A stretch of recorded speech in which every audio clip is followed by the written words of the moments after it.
পত্নী বিদেশী, কংগ্রেসের অভিযোগ ইস্যুতে সংবাদ সম্মেলন করলেন মুখ্যমন্ত্রী হিমন্ত বিশ্ব শর্মা। তরুণ গগৈর পুত্র এত নিচে নামবে আমার ধারণার মধ্যে ছিল না, বললেন মুখ্যমন্ত্রী। পাকিস্তানের সোশ্যাল সাইট থেকে অন্য এক ব্যক্তির হারিয়ে যাওয়া পাসপোর্ট থেকে নকল করে রিনিকির পাসপোর্ট তৈরি করা হয়েছে। টিপু সুলতান নামে এক ব্যক্তি মূলত বিতর্কিত পাসপোর্ট কপিটি আপলোড করেছিল, দাবি মুখ্যমন্ত্রীর। গতকাল রাতে মুখ্যমন্ত্রী পত্নী রিনিকি ভূঁইয়া শর্মা এজাহার দায়ের করেছেন বলে উল্লেখ করেছেন মুখ্যমন্ত্রী। ইজিপ্টে পাসপোর্টেও এআই জেনারেট করে তৈরি করা হয়েছে। সেখানকার জনৈক মহিলার পাসপোর্টে ছবি ও নাম বদলে ফটোশপ করে তৈরির অভিযোগ। 52,000 কোটি আমেরিকার বিনিয়োগ থাকলে একটি রাজ্য নয়, কয়েকটি রাজ্যের শাসন ক্ষমতা হিমন্তের হাতে থাকত, বললেন রিনিকি ভূঁইয়া শর্মা। কংগ্রেসের পক্ষ থেকে তুলে ধরা মুখ্যমন্ত্রীর পত্নীর 3টি পাসপোর্টে জালিয়াতি বলে পাল্টা অভিযোগ মুখ্যমন্ত্রীর। 3টি পাসপোর্টে রিনিকির ছবি এআই জেনারেট করে বসানো হয়েছে দাবি করে বিভিন্ন অসঙ্গতি তুলে ধরে সমস্ত কিছু জালিয়াতি করে তৈরি করা হয়েছে বলে উড়িয়ে দিয়েছেন মুখ্যমন্ত্রী। দুবাই বা আমেরিকার রিনিকির নামে যেসব কোম্পানি থাকার অভিযোগ কংগ্রেসের, সেই কোম্পানিগুলির সদ্য ওয়েবসাইট তৈরি করা। তুলনা করতে গিয়ে মুখ্যমন্ত্রী দাবি করেছেন যে গৌরব এলিজাবেথ 786 প্রাইভেট লিমিটেড নামে একটি কোম্পানির নামে কাল রাতেই তিনি একটি ওয়েবসাইট খুলেছেন, সেটিও তুলে ধরেছেন মুখ্যমন্ত্রী। পাকিস্তান থেকে নাকি আসামে নির্বাচনে নজর রাখা হচ্ছে, তার এবং রিনিকির বিরুদ্ধে সব ষড়যন্ত্র পাকিস্তান থেকেই চলছে, পাল্টা দাবি তুলে সাফাই মুখ্যমন্ত্রীর। আজকে সাংবাদিক সম্মেলনে ঠিক কি বললেন শোনাবো দর্শকদের সরাসরি। মই কেইটামান কথা আপোনালোকক ক'ব খুজিছো। যোৱাকালি কংগ্ৰেছ দল যিমান নিম্ন পৰ্যায়লৈকে নামিব পাৰে সিমান নিম্ন পৰ্যায়লৈকে নামি গৈ কংগ্ৰেছ দলে নিজৰ চৰিত্ৰ অসমৰ ৰাইজৰ আগত পুনৰ এবাৰ প্ৰকাশ কৰিলে। তৰুণ গগৈৰ সন্তান ইমান তললৈকে যে নামিব পাৰে তাক আমি কল্পনাও কৰিব পৰা নাছিলো। আৰু মই নিশ্চিত যে তেওঁলোকে যি ষড়যন্ত্ৰ কৰিছে সেই ষড়যন্ত্ৰ বিফলটো হ'বই।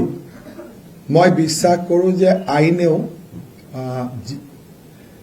এই ধৰণৰ নিৰ্বাচনৰ আগত কৰা ষড়যন্ত্ৰৰ বিৰুদ্ধে কঠোৰৰ পৰা কঠোৰতম ব্যৱস্থা ল'ব। ইলেকশ্যনৰ আগত ইলেকশ্যনৰ ৰিজাল্ট ইনফ্লুৱেঞ্চ কৰিব পৰা এনেকুৱা ধৰণৰ ভুল তথ্যৰ যিটো ক্ৰিমিনেল অফেন্স, তাৰ শাস্তি হ'ল যাৱজ্জীৱন কাৰাদণ্ড। নৰ্মেলি এনেকুৱা ধৰণৰ যদি এলিগেশ্যন আনে, it is simply become a defamation case. কিন্তু ইলেকশ্যনৰ ৰিজাল্টক ইনফ্লুৱেঞ্চ কৰিবৰ কাৰণে যেতিয়া এনেকুৱা ধৰণৰ ব্যৱস্থা লোৱা হয় তেতিয়াহ'লে তাক ইলেকশ্যনৰ লগত লিংক কৰা হয় যে ইলেকশ্যনৰ ৰিজাল্টক প্ৰতিফলিত কৰিব খুজিছে। আৰু এনেকুৱা দোষৰ শাস্তি ভাৰতীয় ন্যায় সংহিতা মতে যাৱজ্জীৱন কাৰাদণ্ড। যোৱাকালি নিশা ৰিনিকি ভূঁইয়া শৰ্মাই FIR দাখিল কৰিছে। মই নিশ্চিত যে পুলিচে কেছ ৰেজিষ্টাৰো কৰিব আৰু পুলিচে এই ক্ষেত্ৰত নিজৰ সাংবিধানিক আৰু আইনী দায়িত্ব পালন কৰিব। কিন্তু গোটেই দিশটোত চিন্তনীয় বিষয় এটা হৈছে পাকিস্তানী এংগল। আমি আপোনালোকক ৱেবছাইটত দেখাম যে এই গোটেই ফলছ ডকুমেণ্টছ আৰু গোটেই ফলছ যিটো ডেটা, এইখিনি ড্ৰ কৰা হৈছিল এটা পাকিস্তানী ছ'চিয়েল মিডিয়া গ্ৰুপৰ পৰা। তাৰ মানে পাকিস্তানত নিৰন্তৰ যোৱা কেইটামান দিনত অসমৰ ইলেকশ্যনৰ ওপৰত টক শ্ব' চলি আছে।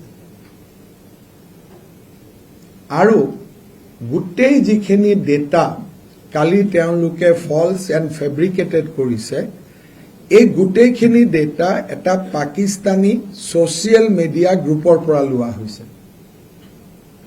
তাৰমানে আমাৰ যিটো এলিগেশ্যন আছিল যে অসমৰ ৰিজাল্টক ইনফ্লুৱেঞ্চ কৰিবৰ কাৰণে পাকিস্তান এক্টিভ হৈ আছে, এই গোটেই ডেটাসমূহে বা আমি কৰা ৰিচাৰ্চে তাক আকৌ এবাৰ প্ৰমাণ কৰিছে। মই যোৱাকালি এই ঘটনাটোৰ ওপৰত মই মোৰ ক্লাৰিফিকেশ্যন দিছিলোঁ। আজি আপোনালোকক মাতাৰ প্ৰয়োজন নাছিল, কিন্তু ৰাতি we have discovered a Pakistani angle to it.